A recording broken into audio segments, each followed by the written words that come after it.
क्या आप जानते हैं किसी भी चार्ज को एक प्लेस से दूसरे प्लेस लाने में एनर्जी चाहिए होता है। तो हेलो ऑल ऑफ यू, मेरा नाम दया शंकर प्रजापति है। आज के इस वीडियो में हम लोग बात करने वाले हैं इलेक्ट्रिसिटी का लेक्चर नंबर 3 और इसमें हम लोग देखने वाले हैं electric potential and electric potential difference and device to measure electric potential difference. तो सबसे पहले बात करने वाले हैं इलेक्ट्रिक पोटेंशियल की। तो देखिए इलेक्ट्रिक पोटेंशियल क्या होती है। किसी भी चार्ज को अगर कहीं से लाया जाता है इलेक्ट्रिक फील्ड में तो कुछ वर्क करनी पड़ती है। किसी भी चार्ज को अगर कहीं से इलेक्ट्रिक फील्ड में लाना होता है तो कुछ वर्क करना पड़ता है, या कह सकते हैं किसी भी चार्ज को कहीं से इलेक्ट्रिक फील्ड में लाने में एनर्जी लगती है। तो कैसे डिफाइन करेंगे इलेक्ट्रिक पोटेंशियल को? चार्ज को लाने में जो वर्क करना पड़ता है उसी को बोलते हैं हम लोग क्या? Electric potential. तो कैसे डिफाइन करेंगे? वर्क डन टू ब्रिंगिंग ये चार्ज। देखिए अब चार्ज को आप टेस्ट चार्ज बोल सकते हो, यूनिट पॉजिटिव चार्ज, क्योंकि जब हम लोग किसी डिफिनीशन को बताते हैं तो वहाँ पे यूनिट पॉजिटिव चार्ज ले लेते हैं या टेस्ट चार्ज ले लेते हैं। तो यूनिट पॉजिटिव चार्ज भी कह सकते हैं। Work done to bringing unit positive charge from infinite to that point in electric field. क्या मतलब हुआ? किसी भी चार्ज को इनफाइनाइट से, अब इनफाइनाइट का मतलब बहुत दूर पे, बहुत दूर से किसी भी चार्ज को इनफाइनाइट से इलेक्ट्रिक फील्ड में लाने में जो वर्क करना पड़ता है उसी को बोलते हैं electric potential. Work done to bringing unit charge या unit positive charge from infinite to that point in electric field is known as electric potential. ठीक है, तो अगर इलेक्ट्रिक पोटेंशियल को हम लोग V से डिनोट करें, V से, तो V इक्वल टू क्या हो जाएगा? W upon Q। तो आपने क्या देख लिया? V equal to W upon Q। अब टेस्ट चार्ज को Q नॉट भी कुछ लोग लिख देंगे, Q लिख सकते हो या Q नॉट।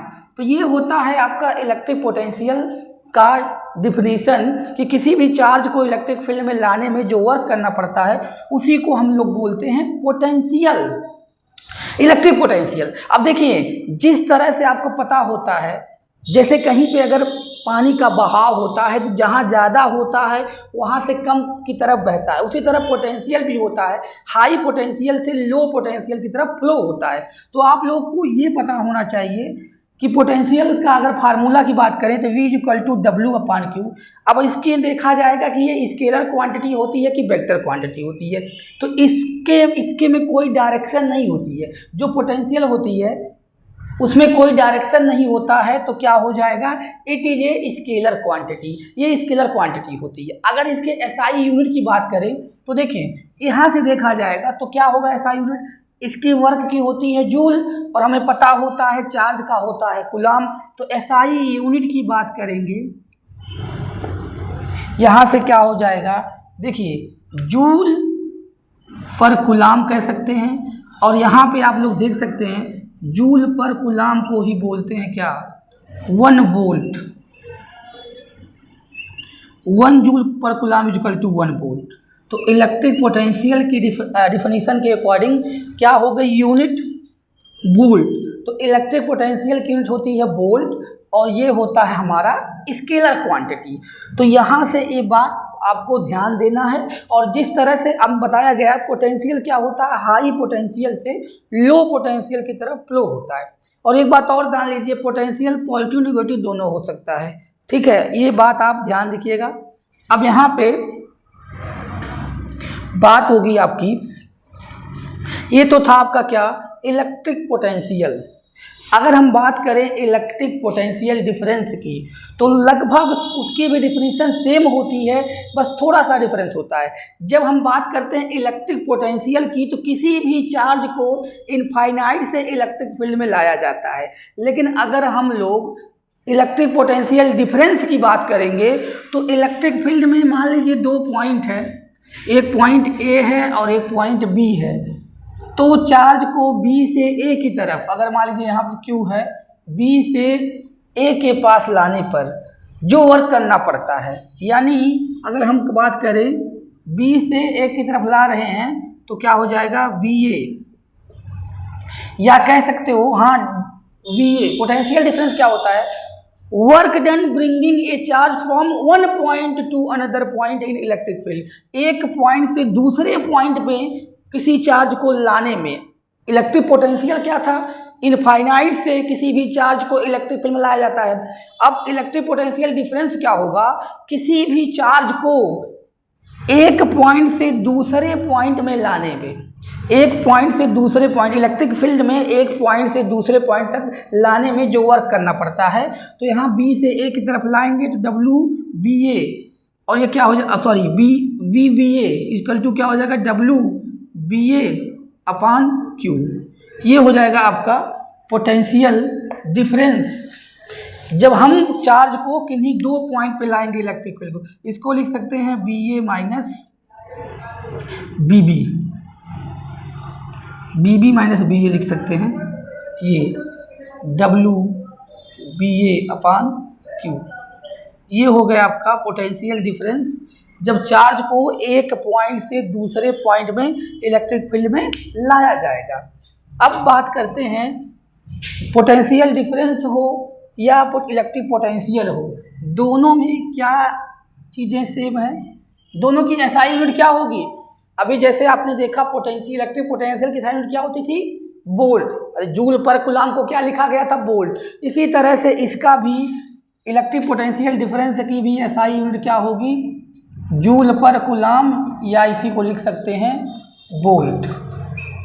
और ये भी क्या होता है, scalar quantity, it is scalar quantity.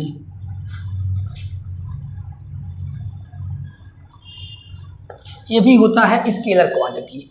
ठीक है, तो हम लोगों ने क्या देख लिया, इलेक्ट्रिक पोटेंशियल और इलेक्ट्रिक पोटेंशियल डिफरेंस। तो इलेक्ट्रिक पोटेंशियल क्या होता है, किसी भी चार्ज को इनफाइनाइट से इलेक्ट्रिक फील्ड में लाना होता है, और इलेक्ट्रिक पोटेंशियल डिफरेंस क्या होता है, किसी भी चार्ज को इलेक्ट्रिक फील्ड में दो पॉइंट, एक पॉइंट से दूसरे पॉइंट में लाने में जो वर्क करना पड़ता है उसे बोलते हैं इलेक्ट्रिक पोटेंशियल डिफरेंस। दोनों स्केलर क्वांटिटी होती है, एसआई यूनिट वोल्ट होती है।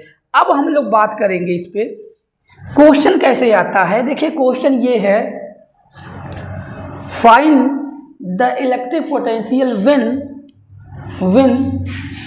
2 coulomb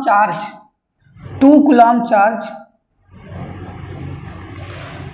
bring from A point in electric field and work done, जो आपका दिया हुआ है, वर्क डन दिया है 40 जूल, यानी 2 कूलम चार्ज को लाने पर वर्क डन कितना हो रहा है, 40 जूल। तो कैसे क्वेश्चन बोलेगा कि आपको चार्ज दिया रहेगा और वर्क डन दिया रहेगा, तो ये सिंपल प्रॉब्लम हो गई। तो यहाँ से आप निकाल सकते हैं V equal to W upon Q. तो यहाँ से हो जाएगा आपका 20 वोल्ट। क्या मतलब हुआ कि आपको दिया रहेगा कि इलेक्ट्रिक फील्ड में किसी भी चार्ज को लाया जा रहा है, तो जो चार्ज दिया रहा है यहाँ पे कौन सा चार्ज है, 2 कूलम का चार्ज है, 40 जूल का वर्क करना पड़ रहा है। तो यहाँ पे V इक्वल टू डब्ल्यू अपान की बहुत ही सिंपल प्रॉब्लम आएगी। इस पर कोई बहुत बड़ा न्यूमेरिकल बनने वाला नहीं है, क्योंकि क्लास 10th में यही फार्मूला यूज होता है। और इस पर आपको क्या हो सकता है, जैसे आपने फार्मूला पढ़ा V equal to W upon Q, तो आपको या तो पोटेंशियल दिया होगा, चार्ज दिया होगा, वर्क कितना करना पड़ेगा ये पूछ सकता है, या तो वर्क दिया होगा, चार्ज दिया होगा, पोटेंशियल कितना होगा ये पूछ सकता है। तो इस पर न्यूमेरिकल आप आसानी से कर सकते हो, इसमें कोई बहुत बड़ा न्यूमेरिकल आने वाला नहीं है। तो अगला हम लोग बात करते हैं कि इलेक्ट्रिक पोटेंशियल डिफरेंस या पोटेंशियल को मेजर करने के लिए डिवाइस कौन सा होता है, device to measure electric potential difference. तो देखिए इलेक्ट्रिक पोटेंशियल डिफरेंस को मेजर करने के लिए डिवाइस बनी है हमारी क्या, वोल्ट मीटर। तो वोल्ट मीटर एक ऐसी डिवाइस होता है, ये होता है आपका वोल्ट मीटर। वोल्ट मीटर एक ऐसी डिवाइस होती है जो इलेक्ट्रिक पोटेंशियल डिफरेंस को मेजर करती है किसी भी सर्किट में। पहली बात हो गई कि ये डिवाइस कौन सी होती है, वोल्ट मीटर। अब यहाँ बात होती है कि वोल्ट मीटर का जो होता है रजिस्टेंस हाई होना चाहिए कि लो होना चाहिए। तो ध्यान से पहले देखने वाली बात है, पहली बात तो वोल्ट मीटर सर्किट में कैसे कनेक्ट होता है, how two volt meter connect in the circuit. तो देखिए किसी भी डिवाइस में, किसी भी इलेक्ट्रिक सर्किट में जिस डिवाइस का जिस डिवाइस का पोटेंशियल डिफरेंस मेजर करना होता है उसी डिवाइस के पैरेलल कनेक्ट करते हैं वोल्ट मीटर का। जैसे कि आपको दिख रहा है यहाँ पे, इस बल्ब का इलेक्ट्रिक पोटेंशियल अगर मेजर करना है, इलेक्ट्रिक पोटेंशियल डिफरेंस, तो इसी के पैरेलल में हम लोग क्या करते हैं, वोल्ट मीटर को किसी भी सर्किट में पैरेलल में कनेक्ट करते हैं। और याद रखें, वोल्ट मीटर किसी पर्टिकुलर डिवाइस के पोटेंशियल को मेजर करता है, पोटेंशियल डिफरेंस को, उसी के पैरेलल लगाया जाता है। तो क्या हो गया, वोल्ट मीटर कनेक्ट होता है पैरेलल में। और आपको ये भी पता है कि पैरेलल में क्या सेम होता है, वोल्टेज। अब दूसरी बात होती है, वोल्ट मीटर एक कैसा डिवाइस होता है, लो की हाई, हाई रेजिस्टेंस की लो रेजिस्टेंस। तो देखिए, वोल्ट मीटर जो होता है, पहली चीज तो पैरेलल में कनेक्ट होता है, तो जो एक वोल्ट मीटर होता है उसका रेजिस्टेंस क्या रखते हैं, हाई रखते हैं। वोल्ट मीटर का रेजिस्टेंस जो होता है हाई होता है, तो आप बोल सकते हैं volt meter is high resistance device, ठीक। और एक आइडियल वोल्ट मीटर का जो रेजिस्टेंस होता है वो क्या होता है, इनफाइनाइट होता है, क्योंकि रेजिस्टेंस का जो कॉम्बिनेशन होता है पैरेलल में ऐसे होता है 1/, अगर R इक्विवेलेंट निकालेंगे 1/R1 + 1/R2 पैरेलल में। अब जैसे मान लीजिए वोल्ट मीटर का रेजिस्टेंस जितना ज़्यादा होगा, मान लीजिए इनफाइनाइट है, तो इसकी वजह से कितना आ जाएगा, 0, यानी कोई भी इफेक्ट नहीं पड़ेगा। नहीं तो इसके रेजिस्टेंस की वजह से अगर कम होगा तो ये वैल्यू ज़्यादा आएगी, तो इसके रेजिस्टेंस के वजह से भी एनर्जी क्या होगी, लॉस होगी। तो एक बात याद रखिएगा कि जो वोल्ट मीटर होता है वो हाई रेजिस्टेंस डिवाइस होता है, और आइडियल वोल्ट मीटर का रेजिस्टेंस क्या होता है, इनफाइनाइट होता है।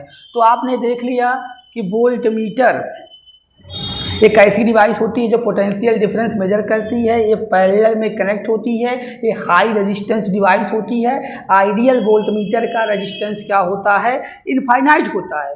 तो आज हम लोगों ने देख लिया इलेक्ट्रिक पोटेंशियल क्या होता है, इलेक्ट्रिक पोटेंशियल डिफरेंस क्या होता है, और कौन सी डिवाइस होती है जो इलेक्ट्रिक पोटेंशियल डिफरेंस को मेजर करती है।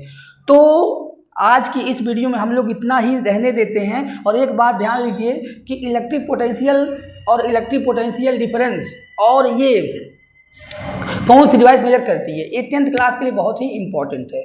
तो अब हम लोग इसके अगले लेक्चर में इसके आगे बात करेंगे। इस वीडियो में इतना ही।